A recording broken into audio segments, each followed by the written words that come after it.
I am using AI a lot in terms of market research. My process for, previously having worked with clients in terms of their marketing is I would go and find things on Reddit about their market, about their customer. Would go down like a Reddit, so massive deep dive research. I would go scour the internet for information about the company, about the customers' needs. The research component used to take me days, if not weeks, to do per customer. Whereas the AI thing has made research just such an easy thing to do. Like it just made it an absolute breeze. Rather than going through and trying to figure this information out myself, I can ask ChatGPT or Claude and say, hey, here's my customer, here's their website, here's who I think their customers are.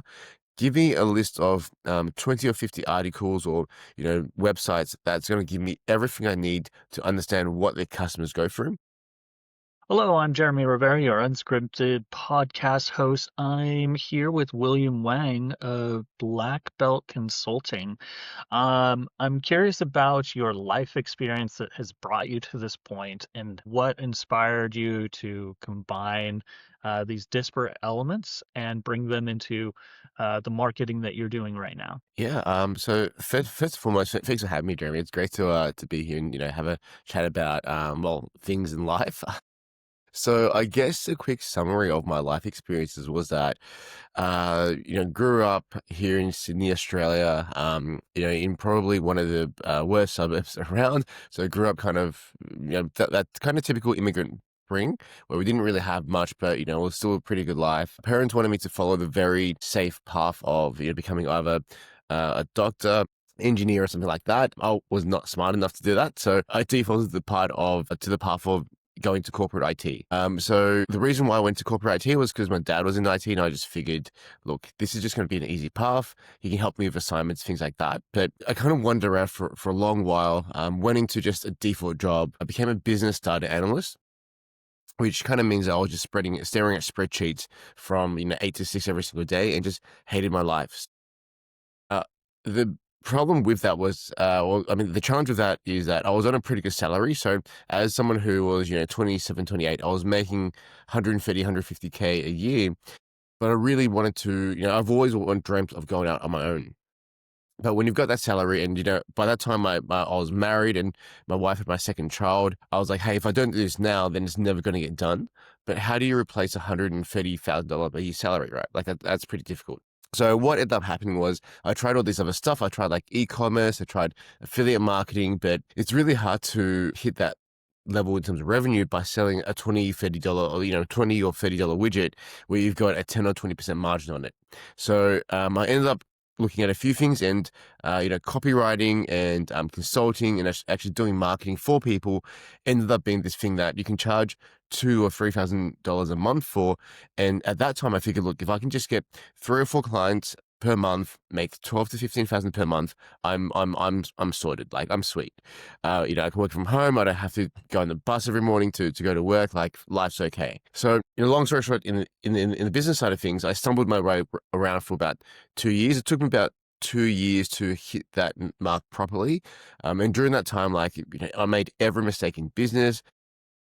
Super introverted, so I didn't like the selling, I didn't like the marketing of it.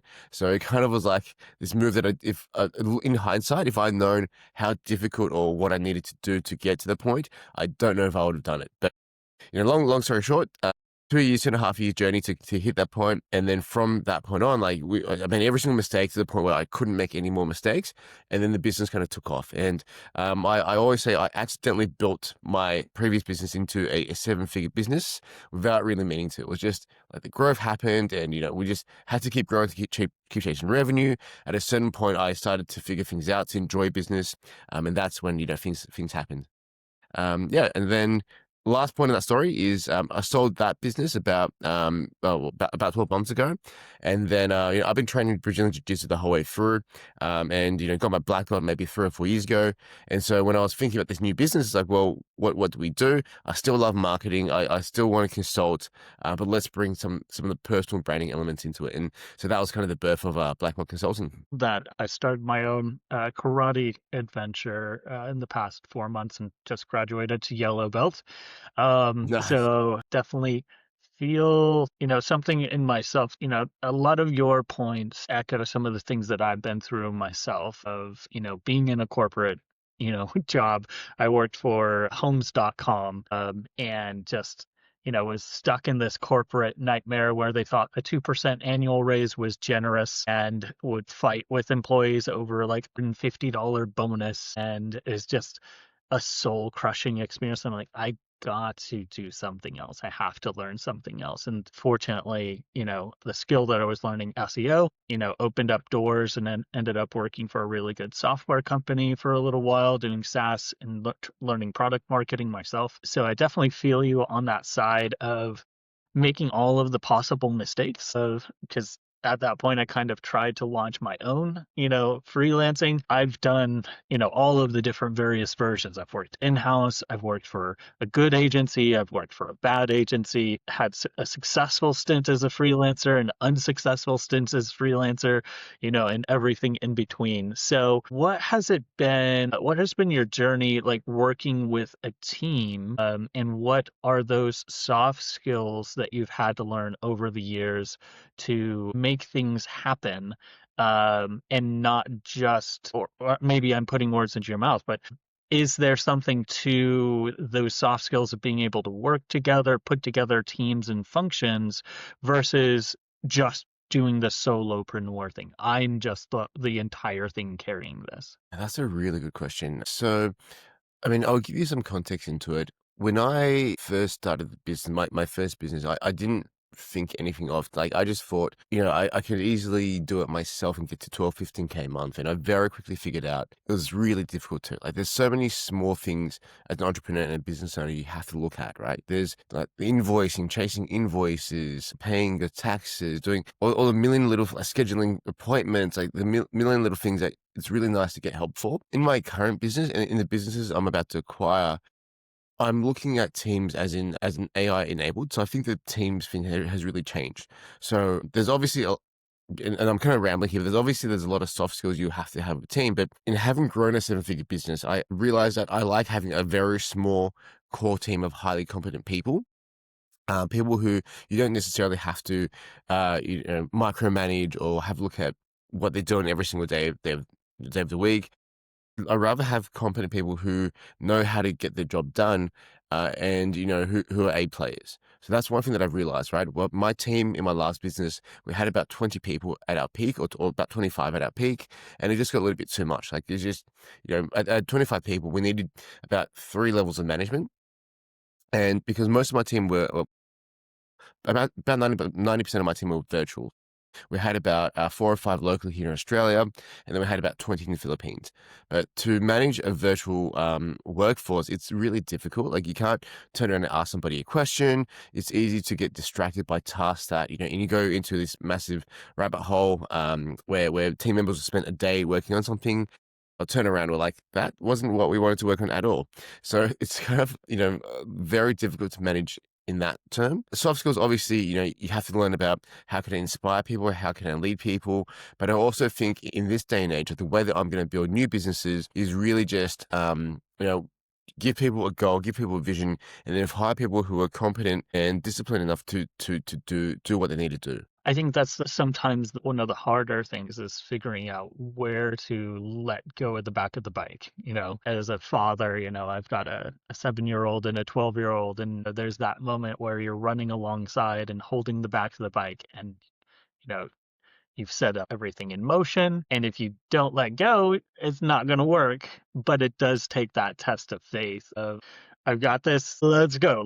I cannot, so definitely a vetting process. What are some of the ways that you've been, finding talent or skill that kind of meets those criteria? Because obviously, we're not in a day and age where I need a PhD to help me start my new business. You might not even necessarily be looking for somebody who has a 4-year degree, or might even accept somebody with an associate's. Or how do you go about finding the talent that fits, that's right sized for your need? Um, I tend to start at the role that we actually need. So then the way that I've hired and I'm hiring in future is I'll look at their role and go, is this a role that needs a lot of creativity? Is this a role that needs a lot of thinking, experience? Do they have to have done this before, or is this something that we can teach, right? So is this an issue of we haven't done this role before, we need the experience, or is this an issue of we don't have capacity to do something within the team, but we have the SOPs and the processes in place where somebody can come in and easily learn the role. If it's a role where I need more experience, I need to give the burden of responsibility to that person. Generally speaking, I will in future hire that locally to me. So I will look at things like, go to LinkedIn Jobs, or try and poach off bigger companies. So I'll message people on LinkedIn who are in the roles that I want to hire for. That's how I go and hire those roles. If it's more of a role where, we have the processes, it's a matter of, it's more of a junior role. There's not as much independent thinking required. Typically, I will try to source that role from the Philippines, or some kind of some other country where it can be done virtually, right? Just because the cost arbitrage is actually quite a good play. So if that's the play, then I look at sites like jobs.ph is probably my favorite. Upwork is great as well. I mean, just understand that you don't necessarily need to hire somebody who's full time. You can just get contractors or freelancers who are very, very good, but they don't have to sit with you or sit next to you in an office. I think there's definitely that component of making those workflow decisions that is a lot easier when you have a defined SOP, and that's an acronym, standard operating procedures that as a freelancer, I was kind of totally opposed to that personally because I viewed, myself as a solopreneur, SEO consultant. I'm going to do this boutique each time, and each business is unique, and I want to treat it, you know, uh, and I kept figuring out that, oh, you know what? I keep doing the same thing again and again. So maybe then, okay, fine, I'll bite the bullet and I'll make a template for my SEO audit process. And actually, there was an incredible amount of freedom in that because then I wasn't reinventing the wheel every single time before I put it on the bike to drive it, to ride it somewhere. So, what's been your experience with documentation, with SOPs, with setting up structures for success to be able to, hit criteria or goal in your goals in your. Yeah. So previously, and with my current business, so I'll speak about my previous business because that's the one that I actually had to implement a whole bunch of SOPs and things like that for. Whereas consulting at the moment is kind of a bit more freedom based. Like, we obviously tailor the structure depending on the clients that we're working with. But in the agency that I was running before, in the very early days, what I would do is I would go and just shoot Loom videos of me doing a task. So something simple like, for example, here's how we onboard a client. Here's how we invoice a client. I just go and record a Loom video. I'd hit record and say, hey, here's what I'm doing now. And I just go through and type it. And then I send a Loom video to my operations person who wasn't my operations person at the time. She was just a virtual assistant, but through time and through working with me for about 8 or 10 years, she became my director of ops just because she was just amazing at what she actually did. But she just take the Loom video and go through and follow the same process. And she'll be the one who creates SOP documents because she's the one taking screenshots as she's going through. So that was my kind of cheat or kind of hack to do it. I don't have the patience. I'm not a very operations or detailed person in terms of admin the operation. So I probably wasn't the right person to do the ops. So if if you're the same way, if you like, I'm very much the big picture creative, the copywriter, and I like to just sit here and just write things down on paper. Whereas like, pushing the buttons, things like that, somebody else is generally better than me on my team. So they were the ones who created it, but obviously I'm the one, if you can't create an SOP if you don't understand what you're trying to do, but it's also hard to create an SOP if you're not detail orientated in the operation side. It's probably better to have that mix of, do it once, do it a couple of times, but have somebody else watch you and document you to create the SOP. I'm curious what your experience has been so far with leveraging AI and LLM-based technology, both. Because I see that as like two sides to the same coin.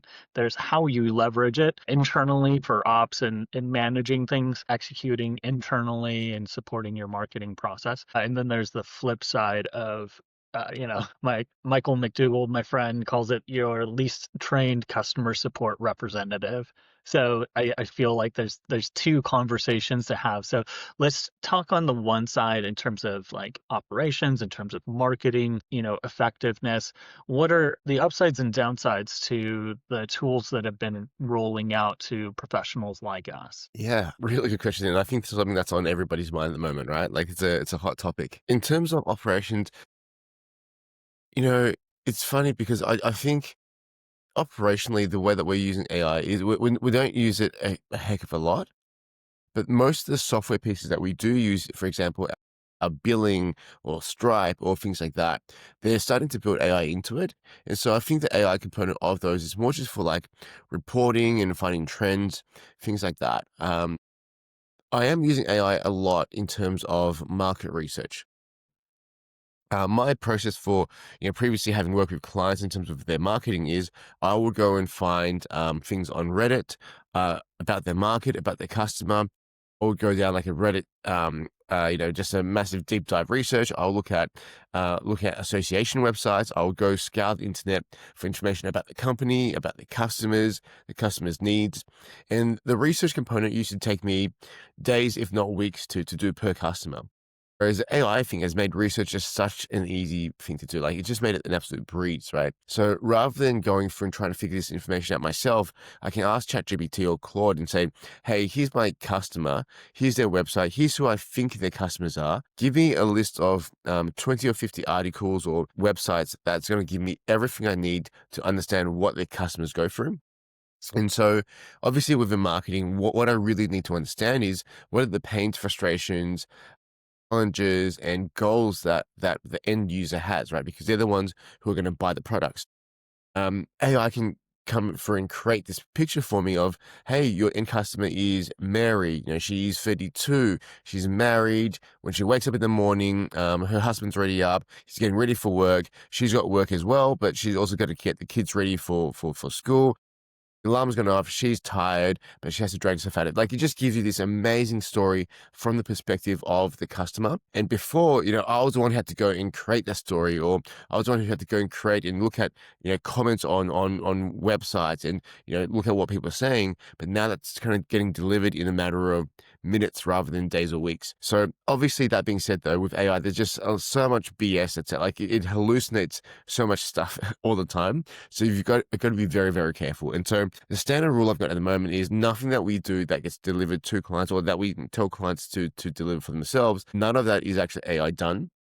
So the output is still very, hands-on human, but the research piece, the stuff that, that used to take us a lot longer, that can be AI assisted essentially. I like that mentality because I see that too, even with, I'm going to be transforming our dialogue here afterwards and handing over, a version of it. And I have to be like very conscientious and scan through because I've generated some in the past and it's invented parts of the conversation and then asked, did you make that up? No. Are you sure? Oh, yes, you're right. I'm sorry. There was a comic that I saw of like this magician that was had a chat GPT bird that was said, "Oh, the spell is this," and they set themselves on fire. Like that wasn't the right spelling. I'm so sorry. You're right. That was this set yourself on fire spell. There's this moment here where it's kind of like figuring out the downside of having an eternal yes man. Created this digital assistant with its default as deference. It lives to please, and it's going to use math to make up something, and that something might be mostly true, or it might be partly fictional. Like that's a strange moment for us to have kind of this beta test technology, right? Like if they tried to roll out this level of AI in 2012, it would have been just utter like these companies would have been shut down for malpractice of releasing these models into the wild with such a huge error rate. Like you are getting Google out there saying, adding gasoline to kitchen recipes, like really obvious mistakes that in the quality controls of just 10 years ago would have been impossible to sustain. What do you think it is about where we're at and technology that's, letting us slide so much on something like AI hallucination. That's such a great question. I don't know. I mean, it could be partly human nature, right? Like, I feel like as things get easier, people just expect things to get done faster and with less effort. I feel like that could be part of it, and everybody just wants something done quickly. Like nobody wants to, and obviously generalizing very much, right? But there's less people who are willing to go and put in the hard yards, or and this is going to sound like complaining, but a lot of the people that I start interviewing or that I'm interviewing for roles, they'll come out of university or like college and just expect $100,000 a year with very limited experience or, not having put the time and effort in. And I feel like, and it's not just, people who have young people, obviously, there's other people I've interviewed who are as young, but for some reason still expect a lot more than what the role's going for, or what actually matches in my mind what salaries or things like that. So I think it's just maybe, yeah, it's a big question, man. It's a big answer. Maybe it's just the fact that people expect a lot for very little these days, or they just want speed and ease, and they're just used to having things being super easy, super fast. And so it's a matter of like, well, yes, I can spend weeks getting this 100% right, or if an AI model can give me the answer, and it's sometimes right, sometimes yes, 50-50, or like 60% right. I'll rather have the answer now in a matter of minutes rather than having to put the time and the effort and the research in it, and it might take me weeks. So potentially that could be it. Yeah, I mean, love to get your thoughts because it's actually such a good question, and I just don't know the answer. I think I was reading an article that Matt Diggity pushed on LinkedIn, and it was sourcing from a recent Google research, which was pointing out that search behavior has changed and that actually that AI overviews tend to actually increase the number of queries that people are putting in to discover the same information. And it was kind of counterintuitive because from from my own marketing perspective, we're seeing kind of a shrinking of the number of clicks that we're getting through to our sites. But the research from Google is pointing out that there's actually more people that when they want to learn about Taekwondo, they're not researching and pulling up a site. Instead, they're pulling up YouTube videos. And if they're wanting to find out more about, the current trends of SEO, they're not reading as many blog posts, but they're trying to find active forums, or they're trying to find the right subreddit where the discussion is going on, or a Slack channel or a community. And so the search behavior has become almost more shallow in certain ways, broader. People are expecting, more faster. So it's like that easiness thing that you're talking about of like more, better, faster results. But they were pointing out that it also with less pressure, there tends to be more questions that get asked to solve the same, question, which, like that's its own, snake eating its own tail situation of like, okay, well, Google just admitted that its results are crap and that people have to do multiple searches breaking down more specific and more specific questions to try to get even closer to an answer because search is kind of breaking in certain ways. But at the same time, there's also, a lot more specificity in, the queries that people are putting in. It's not, oh, I need a wall in my backyard. It's, oh, tell me the value and benefit of getting a precast concrete wall versus getting installed, a chain link fence or a wood fence. Those type of deeper comparative things, used to be something that where, expected search behavior was you'd find an article, you'd go deep into it, and then it might have most of the answer there. But now there's kind of this like multimodal, unlocking nodes, this query fan out model that, Mike King and others in the SEO industry are talking about of, how LLMs are stacking queries to build the answers to it. But that means that people are more likely to run down those thought chains. which, that's a positive and a negative, and as we flip over from that conversation of how we use AI on to execute on the business, it comes to how are we confronting this robot sandwich situation. There's this conundrum this of, hey, you need to write for humans, not search engines. But in reality, humans aren't even coming to your site. They're bots. And so you're using a robot to augment the content that you're presenting, which is then presented to a bot, which is then transmuted into a snippet in AI for the actual end customer. And it may even, as we move forward, come with extra operations to place an order or to get in touch and leave a voicemail or to schedule a reservation. That certainly is part of Google's vision. So it has to be part of our marketing methodology to kind of bridge that gap of right for humans and robots, but not like a robot, but using a robot because you got to keep up with your competitors in terms of scale, but also address the intent. It's like an ever, thinning needle that we have to thread through. So, what's your position on the information marketplace right now when it comes to copywriting? I respect that digging in of understanding who the model is, who is the audience that you're addressing. But at the end of the day, what's your mindset around how you're crafting that content? Is it, audience specific in terms of like, this is how I talk to people who get to my site? Do I change that for a particular platform that I'm trying to distribute to? What's your approach when it comes to distribution?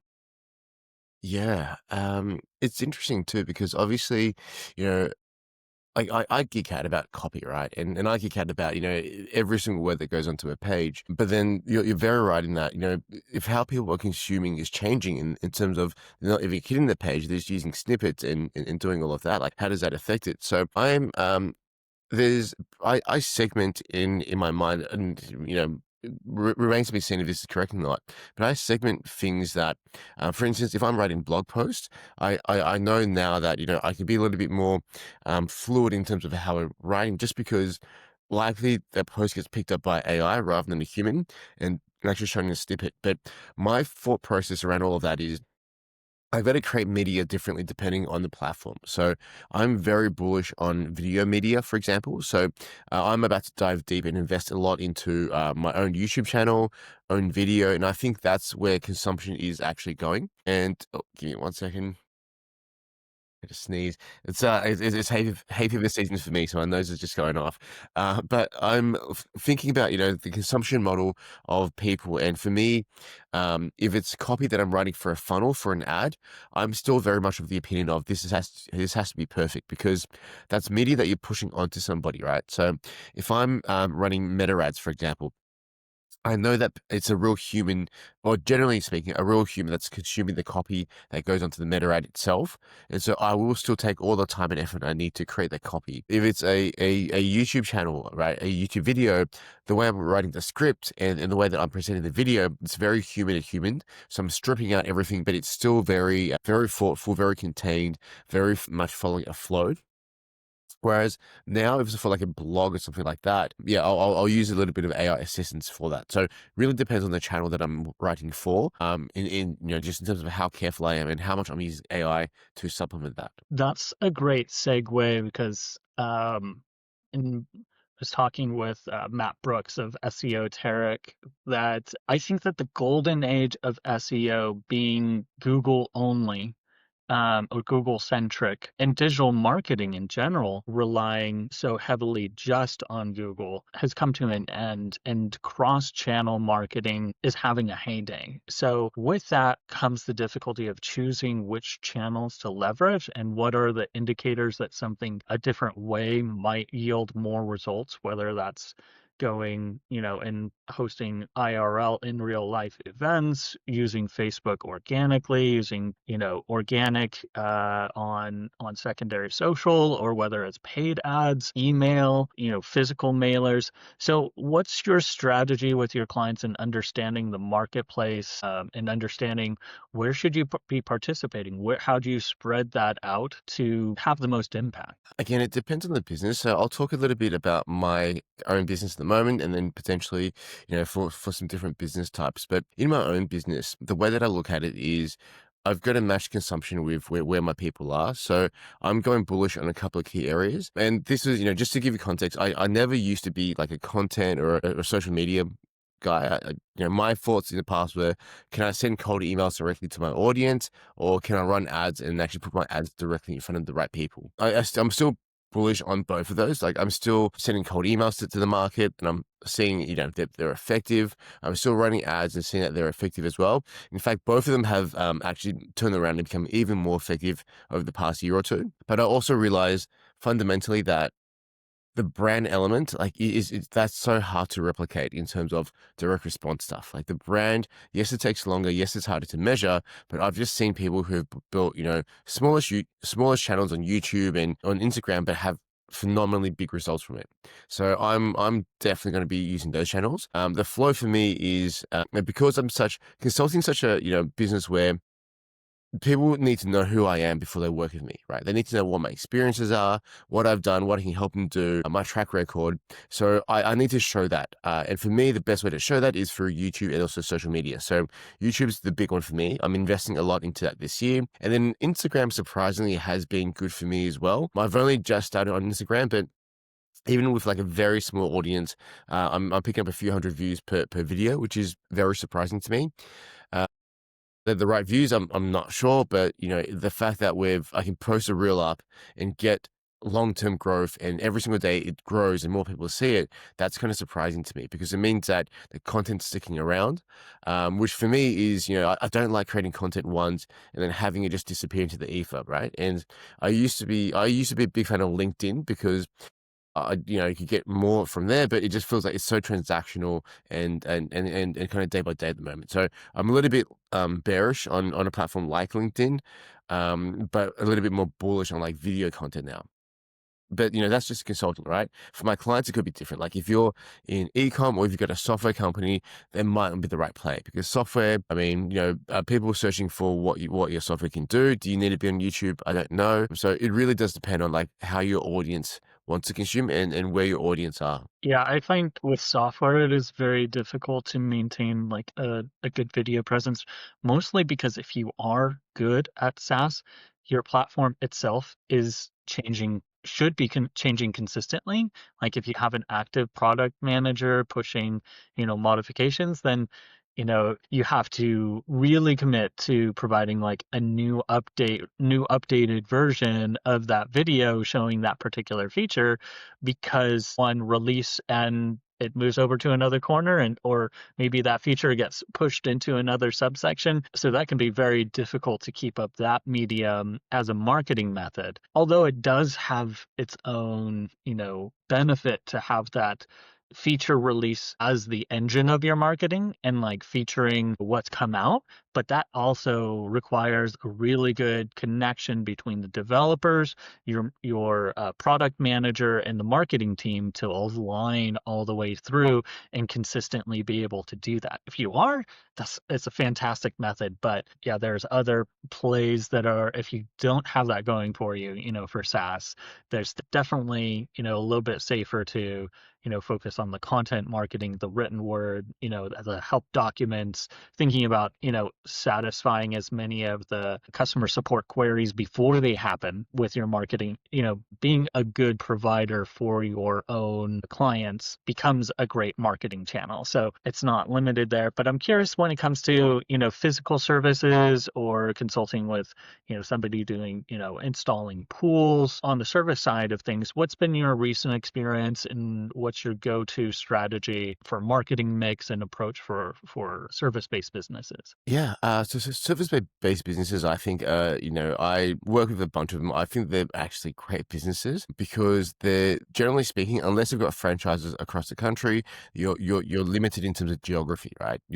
So, for example, you typically would only service clients that are less than an hour or 2 hours away from home base, which means that just by nature of the geography, you have less competition. So the strategies that I always go to when it comes to those type of businesses, like pool businesses, lawn mowing, gutter cleaning, whatever the service is, it's a kind of combination of two. One is direct mail.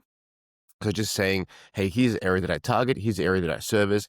Can I get something in the mailbox of everybody who lives in this area? That by far, and as companies start ignoring that, or as companies have thought, do purely online, I find that the offline has really started to come around and to perform a lot better. So that's the number one thing that I'll do if I own a service business. Do really good mail drops, do them consistently, and you should pick up work from that.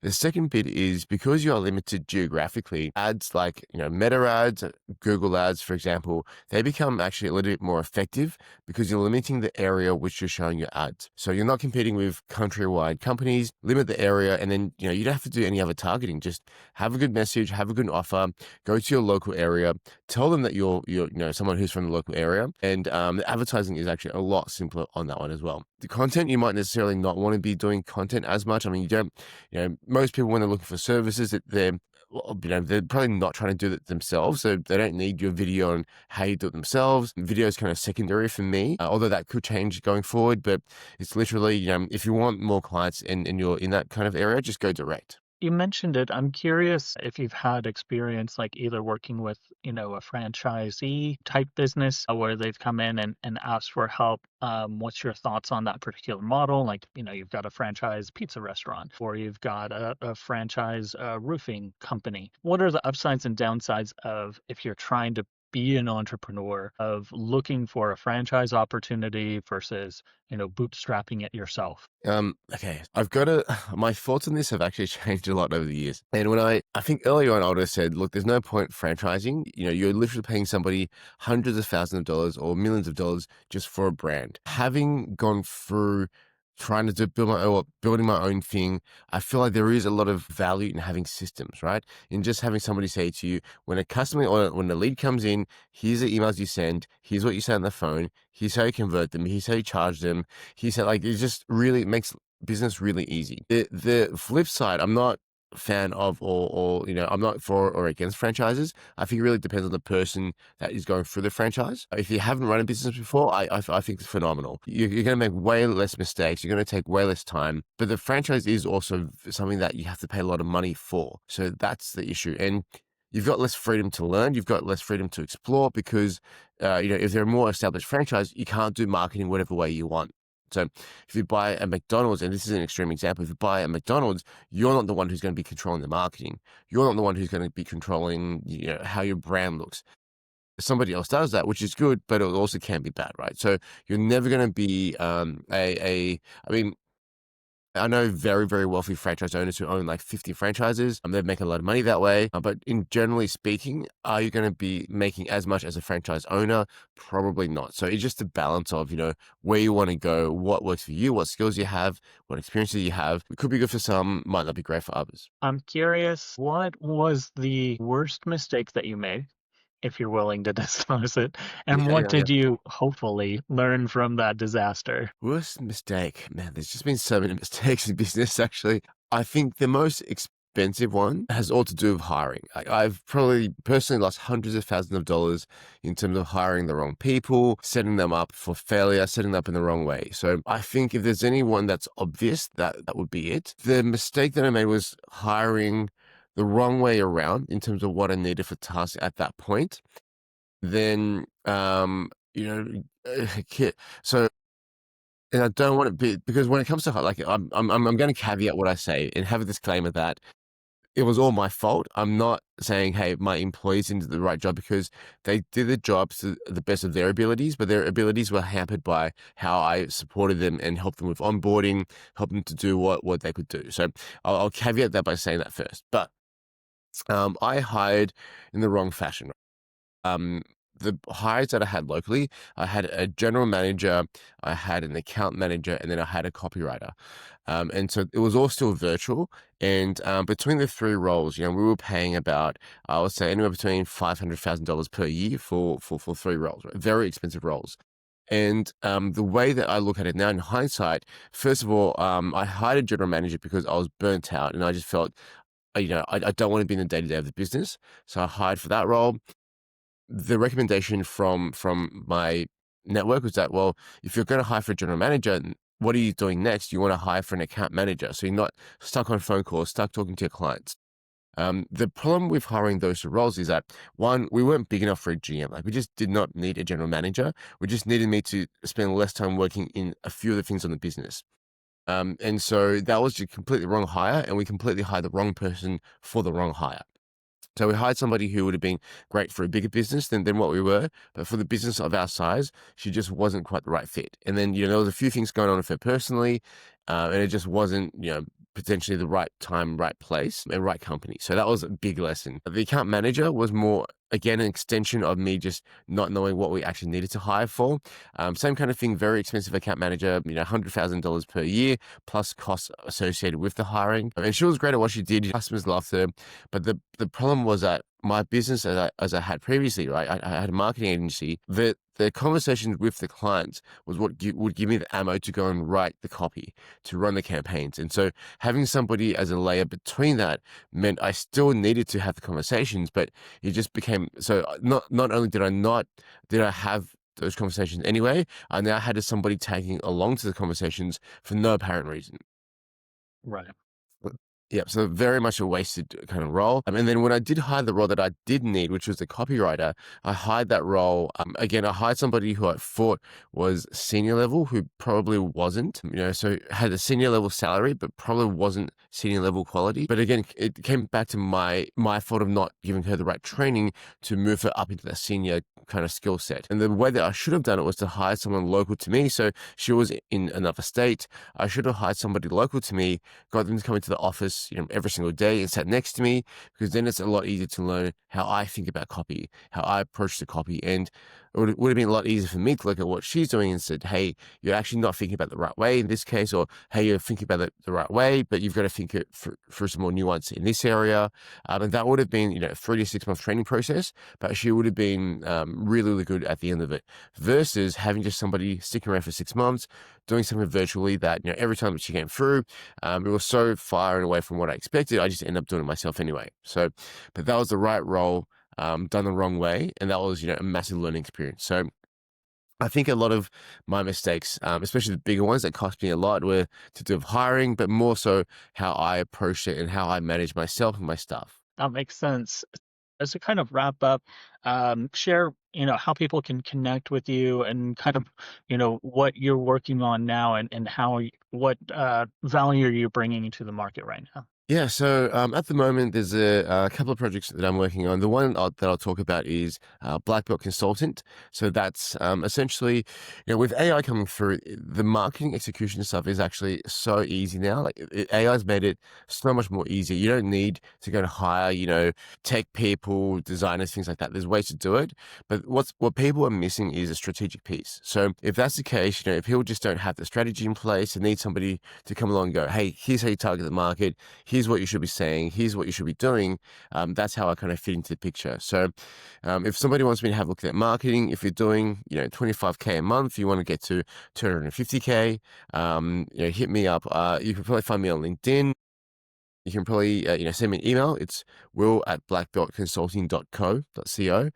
Or, you can find me on Instagram at blackbeltconsultant. I think it is. Yeah, and that's kind of, the thing that I'm working on at the moment. Fantastic. Thanks so much for your time, Will. It's been a great conversation. Thanks, Jeremy. Thanks for having me.